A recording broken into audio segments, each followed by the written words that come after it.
Bulletin में खुशामदीद। सबसे पहले आपको बताएंगे कि सिंध और बलूचिस्तान में सीएनजी 2.5 माह बंद रहेगी। सुई सदन का 1 दिसंबर से 15 फरवरी तक स्टेशन को गैस फराहमी बंद रखने का फैसला।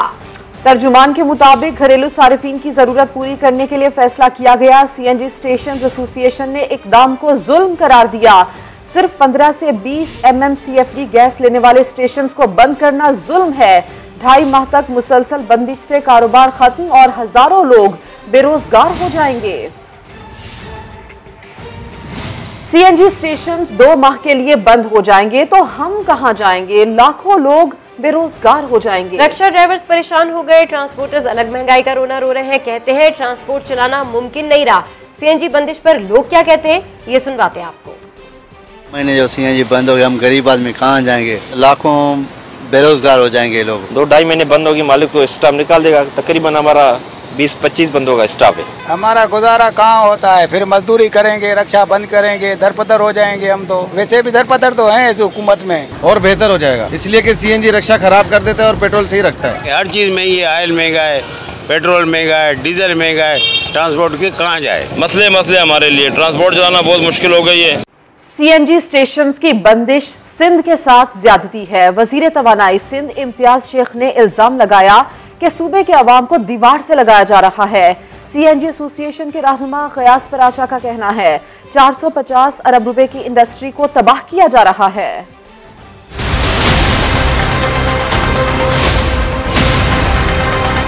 सीएनजी स्टेशंस की बंदिश के फैसले पर सिंध हुकूमत बरहम। सूबाई वजीर इम्तियाज शेख ने इक़दाम को सूबे के साथ ज्यादती करार दे दिया। इल्जाम लगाया कि इस्लामाबाद में बैठे बाबू अवाम दुश्मन फैसले कर रहे हैं जो किसी सूरत कबूल नहीं।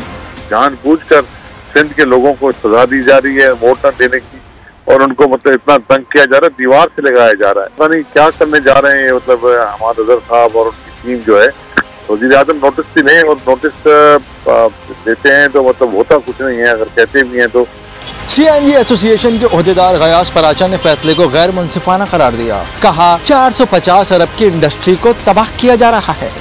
जो लोग गैस के पूरे पैसे देते हैं उनसे ये गैस ले रहे हैं। इतने ज्यादा लोगों को रोजगार देते हैं और गवर्नमेंट ऑफ पाकिस्तान ने किसी किस्म की मशावरत नहीं की। लोगों को तनख्वाहें कहाँ से देंगे?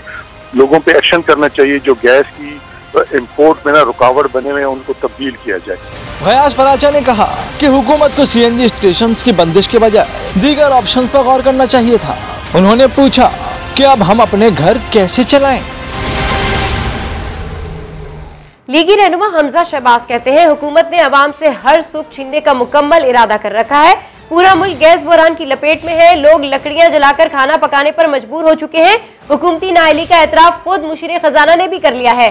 शहबाज शरीफ की IMF डील और मिनी बजट पर तनकीद। कहा कौम से कही मेरी एक और बात सच हो गई, हुकूमत फिर झूठी साबित हुई। मिनी बजट महंगाई से बदहाल कौम के लिए मौत का परवाना है।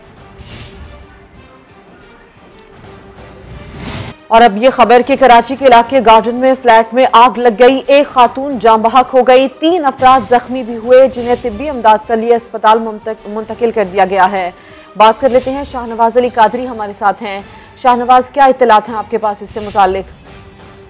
देखिए, बहुत ही अफसोसनाक वाक़या है जो आपसे कुछ देर कबल पेश आया है। ये गार्डन में जाके एक फ्लैट है जहाँ पर आतिश दस्तगी से एक खातून जहाँ भाग, जबकि बच्चों समेत 3 अफराद जख्मी हुए हैं। हमारी रेस्क्यू से बात हुई, उनको बताना है कि आग जो है 56 पर लगी थी और आग लगने के बाद जो है घर में नॉर्मल खातून मौजूद थी जो माजूर होने के बायस बाहर ना कर सकी। फायर ब्रिगेड की एक गाड़ी ने मौके पर पहुंचकर आग पर काबू पा लिया है। तमाम जो झुलसने वाले जो अपराध हैं उनमें खातून भी शामिल है और बच्चे भी शामिल है। उनको तिब्बी इमदाद के लिए सिविल के वार्ड मुंतकिल कर दिया गया है। जगहों पर पुलिस मौजूद है और आग लगने की वजूहात का तयन किया जा रहा है। काम वजह सामने नहीं आ सकी है। तफसील के लिए आपका शुक्रिया शाहनवाज।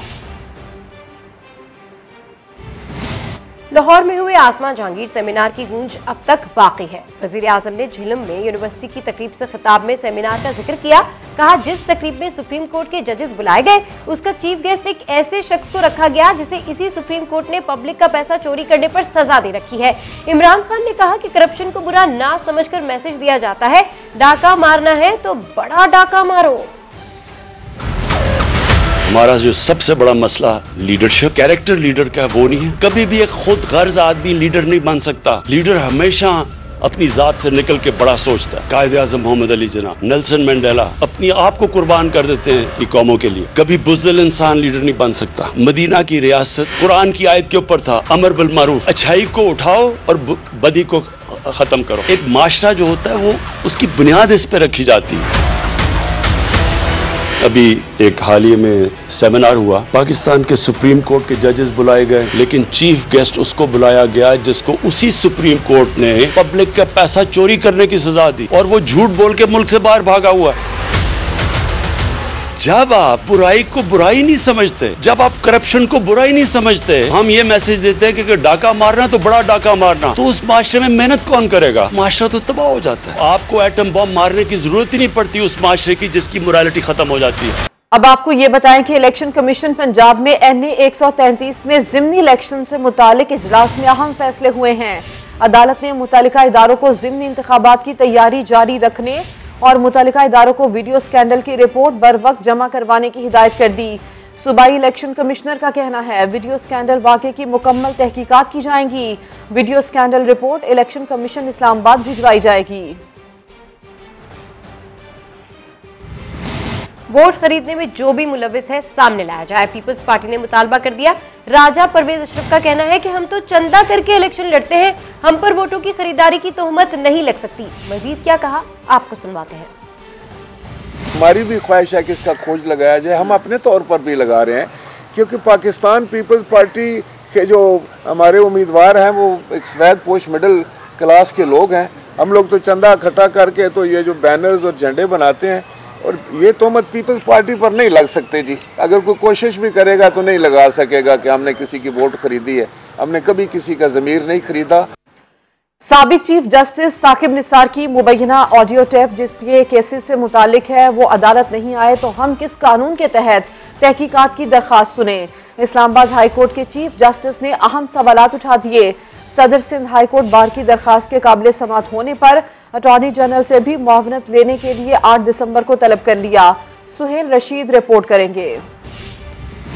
साबिक चीफ जस्टिस पाकिस्तान साकिब निसार की मुबैना ऑडियो टेप की हकीकत जानने के लिए कमीशन कायम करने की दरख्वास्त पर समाअत के दौरान chief justice Islamabad high court Athar Minallah ने अहम सवालात उठा दिए। रिमार्क्स दिए मुख्तलिफ सियासी कुव्वतें मुख्तलिफ बयानिए बनाती हैं मगर अदालत नहीं आती। जब वो अदालत नहीं आते तो फिर देखना है कि नीयत क्या है। मुबैना ऑडियो टेप ज़ेर इल्तवा अपीलों वाले एक केस से मुतल्लिक है। मुतासरा फरीक ने मामला अदालत लाने में दिलचस्पी नहीं दिखाई। सोशल मीडिया पर कुछ भी वायरल हो जाता है, हम किस किस की इंक्वायरी कराएंगे। अतहर मिनल्लाह ने इस्तफसार किया चीफ जस्टिस की ऑडियो रिकॉर्ड करने की सलाहियत किसके पास है? उन्होंने ये रिलीज की या अमेरिका में बैठे किसी शख्स ने? क्या हम उनके हाथ में खेलें जिन्होंने ये किया? फर्ज करें ऑडियो टेप दुरुस्त भी है तो असल क्लिप कहाँ है और किसके पास है? ऐसी तहकीकात से कल कोई भी नया क्लिप लाकर कहेगा तहकीकात करें। जस्टिस अतहर मिनल्लाह ने कहा जुडिशल एक्टिविज्म से अदलिया का पहले ही बहुत नुकसान हुआ। ऐसे मामले में बिला वजह नहीं पड़ना चाहिए जो फ्लड गेट खोल दे। अदालत ने अटॉर्नी जनरल को 8 दिसंबर को मुआवनत के लिए बुला लिया। करार दिया कि अटॉर्नी जनरल को सुनकर दरख्वास्त के काबिल समाअत होने का फैसला करेंगे। महंगे फर्नेस ऑयल की दरामद में कमी के फैसले ने पाकिस्तान रेलवेज को बड़े मुआवजे से महरूम कर दिया। नून लीग के दौर में होने वाले फैसले से रेलवे की आमदन में अरबों रुपए कमी हुई। 2017 में नून लीग हुकूमत ने दरामद में कमी का फैसला किया। फर्नेस ऑयल की दरामद में कमी, रेलवे को सालाना 5 अरब का खसारा। फर्नेस ऑयल की तरसीर से रेलवे सालाना अरबों रुपए कमाता था। मुल्क की मईशत पर बोझ कम हुआ, रेलवे की आमदन भी मुतासिर हुई। और यूटिलिटी स्टोर्स की जानिब से ब्लैक लिस्टेड फ्लोर मिल से आटा खरीदने का इंकशाफ हुआ है। अवामी रिलीफ के नाम पर गैर मयारी घी, महंगी चीनी भी खरीदी गई। ऑडिट रिपोर्ट के मुताबिक सारिफीन को 1 अरब 40 करोड़ रुपए का गैर मयारी घी और कुकिंग ऑयल खुला दिया गया। शकील अहमद रिपोर्ट करेंगे।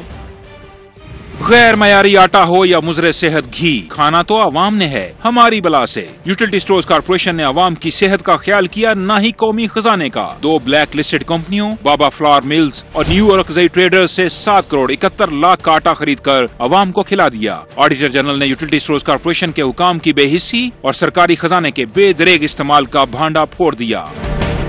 रिपोर्ट के मुताबिक बगैर फिटनेस सर्टिफिकेट 1 अरब 40 करोड़ रुपए का गैर मयारी और मुजरे सेहत घी और कुकिंग ऑयल खरीद कर भी आवाम की सेहत से खिलवाड़ किया गया। 3 लाख मैट्रिक टन चीनी बर वक्त न खरीदने से भी कौमी खजाने को 1 अरब 37 करोड़ रुपए का नुकसान हुआ। मार्केट रेट से 3 रुपए 24 पैसे महंगी चीनी खरीदने से कौमी खजाने को 10 करोड़ रुपए का नुकसान हुआ। हुकूमत से सब्सिडी के नाम पर 7 करोड़ 82 लाख रुपए अलग से वसूल किए गए। ऑडिट हुकाम के मुताबिक कोरोना वबा के दौरान यूटिलिटी स्टोर्स कॉर्पोरेशन को 10 अरब रुपए की खुसूसी ग्रांट मिली, जिसमें से 5 अरब 20 करोड़ रुपए की माली बेज़ाब्तियां सामने आई। ऑडिटर जनरल ने जिम्मेदारों का तयन करके इदारे का इंटरनल कंट्रोल सिस्टम बेहतर बनाने, ई प्रोक्योरमेंट सिस्टम और 4 साल से ज़ेरे इल्तवा एंटरप्राइज रिसोर्स प्लानिंग सिस्टम नाफिज करने की सिफारिश कर दी। साबिक गवर्नर पंजाब और नवाज शरीफ के इंतहाई करीबी साथी सरदार जुल्फिकार खोसा के अहम इंकशाफात। बोले, शरीफ बरादरान जिन्हें करप्ट कहते थे अब उनके साथ मेज पर बैठे हैं। इमरान खान जो कर रहे हैं वो सियासत नहीं। समा ने पूछा कि कहा जा रहा है कि आपको जरदारी साहब अपनी जानिब ले जाएंगे। कहा कि मैं किसी का नौकर नहीं कि जो जिस जानिब मर्जी चाहे ले जाए। जिन लोगों को ये सबसे बड़ा करप्ट कहते थे और जो लोग इनको सबसे बड़ा करप्शन का वो करते थे पाकिस्तान की सियासत में, आज वो एक ही टेबल पे बैठे हैं। छांगा मांगा के लेबल तो लग गया इनके ऊपर, तो सारे गए ना, हमें कोई इल्म नहीं था। ये नवाज शरीफ जब तक वो पंजाब में थे उनकी सियासत पसंद की जाती थी। उनकी सियासत वही है जो होनी चाहिए। अब मैं किसी का नौकर हूँ ले जाएंगे, मेरे उनसे भी ताल्लुकात, उनके वालिद से भी ताल्लुकात थे। हाकिम अली खान साहब, मेरे उनसे भी ताल्लुकात अपनी जगह रहेंगे अगर तोड़ ना दे तो। इमरान खान की सियासत है, ये सियासत तो नहीं, अपने कैबिनेट मेंबर्स को नहीं मिलता। मैं किसी के इशारे नहीं सुनता। मेरे घर आया वो तो कितनों के घर गया था। मैं नहीं समझता कि इस वक्त कोई जनरल लीग बन सकेगी। ये बहुत मुश्किल मसला है। और उस्मा बुखारी की सख्त तनकीद, कहती हैं इमरान खान क्रिकेट में भी मैच फिक्सिंग करते रहे हैं और सियासत में भी। NA 133 में PTI के साथ पीपल्स पार्टी की सियासत भी हमेशा के लिए दफन कर देंगे। अपने अंपायर खड़े करके मैच खेलना इमरान खान का पसंदीदा मशगला है। वजीर आजम इमरान खान कुर्सी तक बैसाखियों के सहारे पहुंचे। नून लीग का वोट बैंक पहले से ज्यादा मजबूत है। वजीर आजम इमरान खान की ज़ेर सदारत वफाकी काबीना का इजलास कल होगा। 13 नुकाती एजेंडा जारी कर दिया गया। इजलास में मुल्की सियासी और मौशी सूरत-ए-हाल का जायजा लिया जाएगा, जबकि अपोजिशन जमातों से निपटने की हिकमत अमली पर भी गौर होगा। नेशनल एविएशन पॉलिसी 2019 में तरमीम की मंजूरी का इम्कान है। ओवरसीज एम्प्लॉयमेंट प्रोमोटर्स के लाइसेंस से मुतालिक पॉलिसी की मंजूरी भी दी जाएगी। और खैबर पख्तूनख्वा काबीना में रद्दोबदल, बैरिस्टर मोहम्मद अली सैफ नए तर्जुमान मुकर्रर कर दिए गए। बात करेंगे, अब्दुर्रहमान हमारे साथ हैं। अब्दुर्रहमान, बताइए और क्या क्या तब्दीलियां की गई? जी बिल्कुल, खैबर पख्तूनख्वा काबीना जो है गुज़िश्ता 3 साल से मुख्तलिफ औकात में जो है रद्दोबदल उसमें की गई है। और अब ताज़ा तरीन जो रद्दोबदल है वो बैरिस्टर मोहम्मद अली सैफ जो है वो नए मामले खसूस से बराए इतलात बनाए गए हैं। और इस तरह जो हायर एजुकेशन के मिनिस्टर थे कामरान बंगश, उनसे महकमा इतलात का जो कलमदान है वापस ले लिया गया है, जो कि इजाफी तौर पर उनको सौंपा गया था जब अजमल वजीर को इस ओहदे से हटाया गया था। तो ये हुकूमत का 6 साल में चौथा जो तर्जुमान है वो है। जबकि इसके अलावा साबिक सेक्रेटरी खजाना खैबर पख्तूनख्वा साहबजादा सईद जो है वो मामले खसूसी बराए तवानाई मुकर्रर किए गए हैं। जबकि फैसल अमीन गंडापुर है उनको बल्दियात का महकमा दिया गया है। खबर की तफसील के लिए आपका शुक्रिया अब्दुर्रहमान। साबिक वज़ीर आला बलूचिस्तान जाम कमाल कहते हैं, चंद माह में सरकारी मशीनरी जाम हो गई। ट्रेजरी बेंचेस पर बैठकर हुकूमत की रहनुमाई करेंगे। हमारे दौर की तरक्याती स्कीम्स पर इंफरादियत के बजाय अवामी मुफाद में कट न लगाया जाए। रिपोर्ट कर रहे हैं मोहम्मद आतिफ। ओहदा छोड़ने के बाद साबिक वज़ीर आला बलूचिस्तान जाम कमाल कोयटा पहुंच गए। मीडिया से बातचीत में कहा कि बलूचिस्तान के मफाद में -1 का फार्मूला कबूल किया। सूबे को फायदा मिलना चाहिए। 5 माह में सरकारी मशीनरी जाम हो चुकी। डिपार्टमेंटल कारकर्दगी 4-5 महीने से तकरीबन मफलूज होकर रह गई है। तो अभी भी अगर हम इसी का शिकार रहेंगे तो ये आपका दिसंबर तकरीबन पहुंच गया है, फिर शायद हम इस पूरे बजट को ज़ाया ना कर दें। जाम कमाल ने कहा कि ट्रेजरी बेंचों पर बैठकर हुकूमत की रहनुमाई करेंगे। हमारे दौर की तरक्याती स्कीमों पर कट ज़रूर लगाएं, लेकिन इंफरादियत की बजाय अवाम का मुफाद मद्देनज़र रखें। वही चीज़ जो बलूचिस्तान के मफाद में नहीं है बिल्कुल आप रैशनलाइजेशन करें, उसको पब्लिक के सामने रखें और उसको बिल्कुल काट दें। जहाँ तक इनफरादियत चीज़ों के हवाले से बात है, बिल्कुल हटा देना चाहिए, लेकिन कोई चीज़ जो बलूचिस्तान के मफाद में है उसको आप कायम रखें। जाम कमाल ने कहा कि वो BAP की सदारत छोड़ने के लिए तैयार हैं। पार्टी संभालने वाले अफराद आगे आएं। कैमरामैन जुनेद अकबर के साथ मोहम्मद आतिफ समा, क्वेटा। अब बात करेंगे कोरोना के नए वेरिएंट की। ओमिक्रॉन कनाडा और ऑस्ट्रेलिया भी पहुंच गया। 3 केसेस रिपोर्ट हो चुके हैं। अमेरिका के मुशीर सेहत ने कहा कि ओमिक्रॉन के खतरात समझने के लिए 2 हफ्ते लगेंगे। इसराइल ने सरहदें बंद कर दी, जबकि मराकश ने परवाजें रोक दी हैं। मुल्क में कोरोना वायरस से मजीद 9 मरीज इंतकाल कर गए। NCOC के मुताबिक 24 घंटे में 29,530 टेस्ट किए गए। 176 केसेस रिपोर्ट हुए। मुस्बत केसेस की शरह 0.59% रिकॉर्ड की गई है। मुल्क में कोरोना वायरस से मजीद 9 मरीज इंतकाल कर गए हैं। NCOC के मुताबिक 24 घंटे में 29,530 टेस्ट किए गए। 176 केसेस रिपोर्ट हुए हैं, जबकि मुस्बत केसेस की शरह 0.59% रिकॉर्ड की गई है।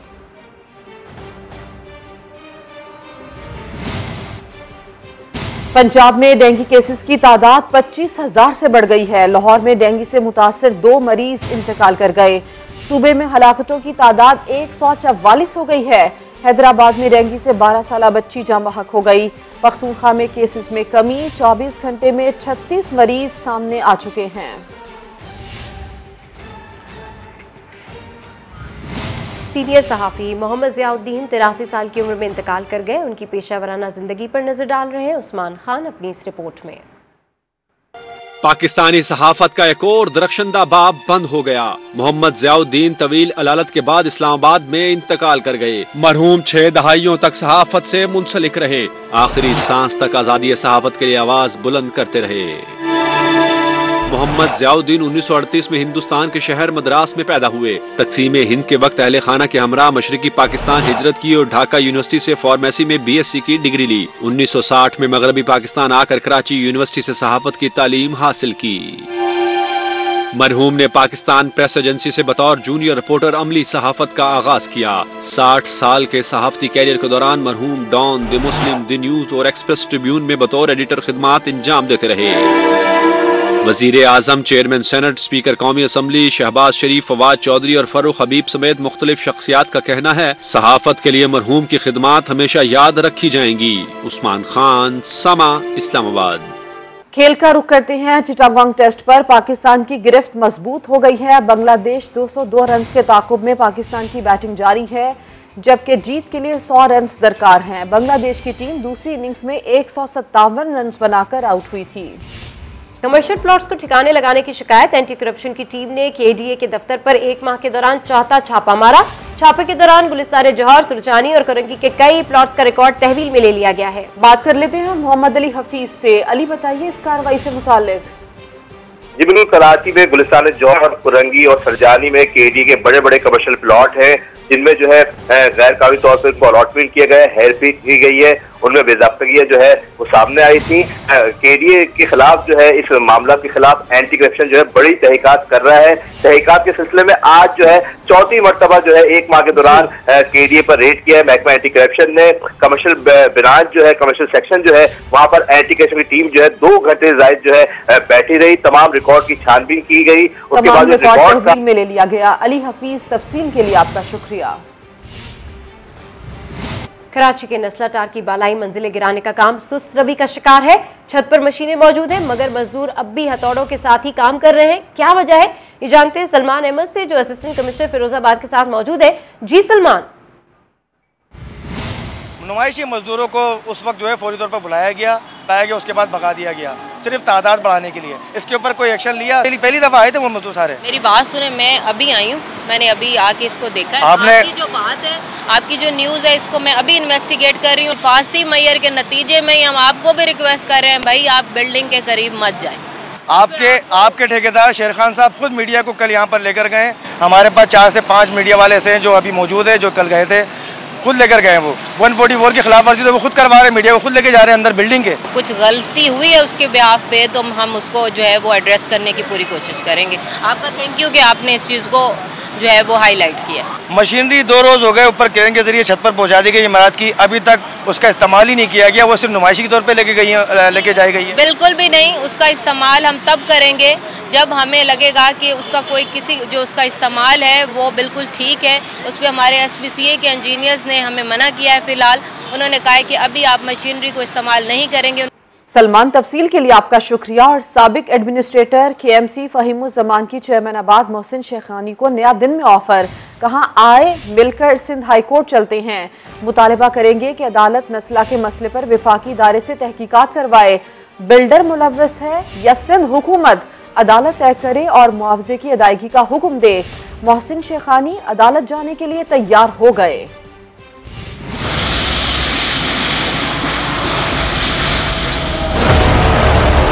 मोहसिन साहब को मैं एक पेशकश पेश करता हूँ, मेरे साथ मिलकर एस चेयरमैन आबाद let's go to Sindh High Court, Arif Hasan साहब को और हम 1-2 और लोगों को साथ लेते पिटीशन फाइल करते हैं। ये जो नस्ला टार की जिन लोगों ने अप्रूवल्स दी, बिल्डर नहीं इन्वॉल्व है, Sindh Muslim cooperative housing society और Sindh building control authority involve है, तो गवर्नमेंट ऑफ सिंध और फेडरल गवर्नमेंट पे करे। मैं बिल्कुल भी राजी हूँ फहीम भाई के साथ। फहीम भाई कल हम डिजाइन करें, हम आपके साथ जाने के लिए तैयार है। इस मुल्क के जो बिल्डर्स हैं वो मिनिस्टर्स हैं। आप मुझे कोई पॉलिटिकल लीडर आप बता दें, उसके साथ जो लगा हुआ बिल्डर है मैं उसका नाम बता देता हूँ। कौन पट्टी पे को पूरा का पूरा किसने किया? बाबर गौरी इन्वॉल्व था। कराची के शहरी उस वक्त तक खसारे में रहेंगे जब तक क्रिमिनल्स इस सूबे पे, इस मुल्क पे हुक्मरान रहेंगे। जमात इस्लामी ने सिंध हुकूमत के बल्दियाती तरमीमी बिल के खिलाफ 1 दिसंबर से एहतजाजी तहरीक चलाने का ऐलान कर दिया। अमीर जमात इस्लामी कराची हाफिज नईमुर रहमान ने कहा कि 12 दिसंबर को कराची बचाओ मार्च होगा, तासुब की सियासत को खत्म करना पड़ेगा। पाकिस्तान की मईशत कराची पे चलती है और सिंध की मईशत तो 98% कराची पर चलती है। आप इसको अगर दबाएंगे तो उसका रद्द-ए-अमल होगा। हमने फैसला किया है कि हम तहरीक चला रहे हैं। 1 दिसंबर को बरोज बुध शहर में 11 बड़े चौराहों पर धरने होंगे। 3 दिसंबर को पूरे शहर में यौम सियाह मनाया जाएगा। 12 दिसंबर को एक बहुत बड़ा कराची बचाओ मार्च मुनक्किद किया जाएगा और ये जो वडेरा शाही कब्जा करने का काला कानून बनाया है पीपल्स पार्टी ने, उसके खिलाफ ये आवाम का जो है वो एक बहुत बड़ा यकजहती का इजहार होगा। आप हमारा हक हमें दें, आप नफरतें परवान न चढ़ाएं, अपनी गंदी सियासत खत्म करें। ये तासुब वाली सियासत को आपको खत्म करना पड़ेगा और आप चाहते ही यही है कि यहाँ पर लोग इस सिंधी महाजिर की बुनियाद पर तकसीम हो। आप जानबूझ के ऐसा करते हैं ताकि सूबे में मुनाफरत फैले। पीपल्स पार्टी की दुकान ये है कि वो तासुब पैदा करे और फायदे उठाए।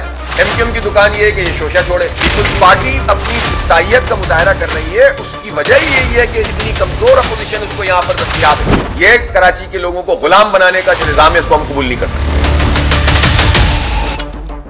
अब ये बताएं कि फैसलाबाद में स्मॉग बढ़ गया। जिला इंतजामिया ने कपड़ा जलाकर बॉयलर चलाने वाली इंडस्ट्री के खिलाफ एक्शन शुरू कर दिया। 27 यूनिट सील करके जुर्माने भी किए गए। उस्मान सिद्दीक रिपोर्ट करेंगे। संती शहर में एयर क्वालिटी इंडेक्स 450 का हिंसा अबूर कर गया। स्मोक के बाइस फैसलाबाद आलूदा तरीन शहरों की फहरिस्त में शामिल हुआ तो जिला इंतजामिया ने चोरी छुपे कपड़ा और चमड़ा जलाकर बॉयलर चलाने वाली फैक्ट्रियों के खिलाफ सख्त एक्शन शुरू कर दिया। इब्तदाई तौर पर 27 यूनिट्स को ताले लगा दिए। पिछले चंद दिनों से आप देख रहे थे कि एयर जो इंडेक्स है वो अच्छा नहीं था फैसलाबाद का। इंडस्ट्रियल यूनिट्स का धुआं आता है, भट्टे होते हैं और उसके अलावा लंडा होता है। आप जो वेस्ट मटेरियल है, जूते, पुराने कपड़े, वो यूज़ कर रहे हैं जिसकी वजह से ब्लैक स्मोक निकलता है और वो जहाँ पे प्रेजेंट नहीं होता है उसको भी हम उसके खिलाफ भी एक्शन लेते हैं। नाकिस मटीरियल से बॉयलर चलाने वाली इंडस्ट्री को 60 लाख रुपए तक जुर्माने भी किए गए। आलूदा फिजा में सांस लेते अवाम फट पड़े। एक्शन ले रहे हैं लेकिन ये जो सी चीज़ है इन्हें पहले सोचनी चाहिए थी कि ये जो सा धुएं के रिलेटेड जो सा है इन्हें पहले एक्शन लेना चाहिए था। आजकल हर बंदे को सांस का मसला हो रहा है और आंखों में जलन हो रही है। जिला इंतजामिया के मुताबिक धुआं फैलाने वाले 130 से जायद भट्टों के खिलाफ मुकदमात का इंदराज भी किया जा चुका है। कैमरामैन हफज अवैस के साथ उस्मान सिद्दीक, समा, फैसलाबाद। लकड़ी और चमड़े से बनी कश्तियों पर दरिया अबूर करने का मिशन। वादी शगर में कदीम सकाफत ज़ुबानी को उजागर करने की कोशिश की गई है। सुहेल अहमद रिपोर्ट करेंगे।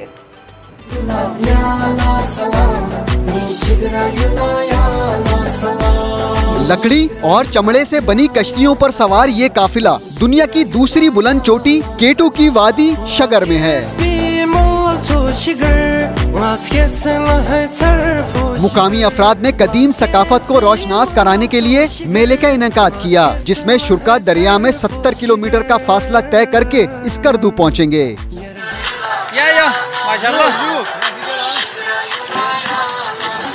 इंतहाई सर्द मौसम में मुकामी धुनें बजी तो नौजवान झूम उठे। पहले आबा व अजदाद यहाँ पे एज जो है ट्रांसपोर्टेशन के लिए करते थे, अब हम इसको दोबारा रिवाइव करने के लिए हमने इसको नाम दिया है कि winter tourism promotional through traditional ज़ख के नाम से। मुकामी अफराद का कहना है अगर हुकूमत इलाके में सफरी सहूलियात को बेहतर बनाए तो उनका इलाका बेहतरीन सयाहती मकाम बन सकता है। सुहेल अहमद, समा, बल्तिस्तान।